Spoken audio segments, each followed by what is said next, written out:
যেতে নাহি দিব হায়, তবু যেতে দিতে হয়, তবু চলে যায়। এক মহাপ্রয়াণের অনন্তকালের পথে যাত্রা শুরু। গোটা বাংলাদেশ সেই বিদায়ে সামিল। দ্বিতীয় বিশ্বযুদ্ধের ঠিক পরেই দিনাজপুরের স্কেন্দার মজুমদার ও তৈয়বা খাতুনের ঘর আলো করে এসেছিলেন যে পুতুল, দিনাজপুরের এক সাধারণ পরিবার, তারপর সেখান থেকে রাজনৈতিক এক মহাকাব্য লিখে আজ তিনি মহাপ্রয়াণের পথে। 1960 সালে তৎকালীন সেনা কর্মকর্তা জিয়াউর রহমানের সঙ্গে বিবাহ। তারপর দীর্ঘ 2 দশক তিনি ছিলেন কেবল একজন স্ত্রী, একজন মা, একজন গৃহবধূ।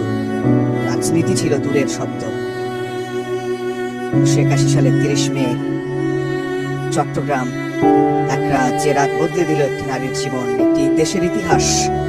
রাষ্ট্রপতি জিয়াউর রহমান শহীদ হলেন, স্বামী হারালেন তিনি, দেশ হারালো তার নেতা। সেদিন শোক শুধু ব্যক্তিগত ছিল না, তা হয়ে উঠেছিল রাজনৈতিক।